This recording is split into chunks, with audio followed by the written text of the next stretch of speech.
Jack and the Beanstalk, retold by Meredith Hairston, illustrated by Chris Buffett. Once upon a time, a long time ago, there lived a mother and her son, Jack. One day, Jack's mother realized that they needed to sell their cow for money to buy food. So, she sent Jack and their cow off to the market. On his way, Jack came across an old man who told him he had magic beans for sale.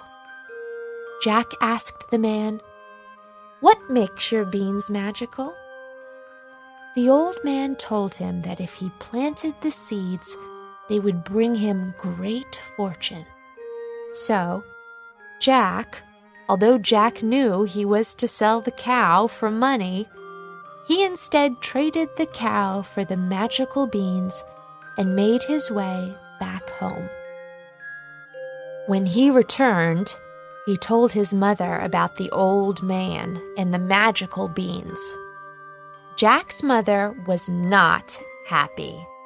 She did not believe that silly beans could bring anyone great fortune.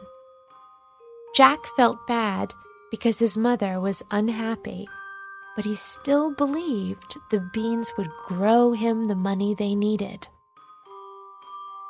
That night, Jack planted the beans behind their house and went to bed. The next morning, when he and his mother awoke, they looked out their window to see the tallest stalk that ever was. They looked up, and the big stalk was growing into the sky. "I wonder where it goes," Jack asked his mother. "I think I will climb up and see." Jack's mother wished him not to go, but Jack was certain there was something wonderful at the top. So he began to climb. He climbed up and up until he reached the sky. At the top of the stalk, Jack came to a wonderful land full of beautiful gardens and lush forest. As he looked ahead through the gardens and woods, Jack saw a magical castle. Just as he was making his way towards the magnificent palace, a small fairy appeared. The fairy approached him and said, "Welcome, Jack, to your new home." "My new home?" asked Jack. "Why, yes. This castle has been here for you since you were a little boy. There's just one problem," explained the fairy. "What's that?" asked Jack. "There's an ogre who took over the castle, and he believes that it is his to keep. You will have to convince him that it belongs to you in order to have the great fortune you seek." Jack thanked the fairy for her help and made his way to the castle. When he arrived, the giant ogre's wife greeted him. Jack kindly asked her if he might come in and see the great ogre. She was pleased to let him in, impressed by his politeness.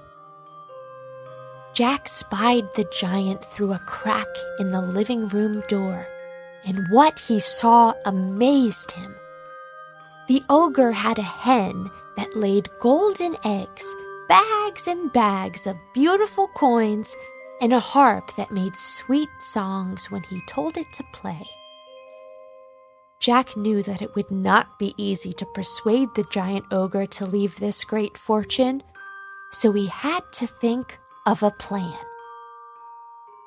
Jack tiptoed into the large room, and as he entered, the ogre said, "Fee, fi, fo, fum, who is it that has come?" "It is I, Jack, the king of this castle." "King?" sniffed the giant ogre. "Yes," shouted Jack. and I am here to claim my great fortune." "Well," the ogre exclaimed, "you will not claim this fortune without a fight from me." "I do not plan to fight you, ogre," said Jack. "I plan to help you." "How can a small boy help a great giant like me?" "I will let you have all the food and fortune you desire without any work in return, as long as you let me and my mother reclaim what is ours." "Life without work sounds like a dream," said the ogre. "It's a deal." So Jack went back down the beanstalk to find his mother. When he told her of the fortune he had found and the castle that was theirs, she cried for joy. For the rest of their days, Jack and his mother lived happily ever after in their castle in the sky with the greatest fortune of all.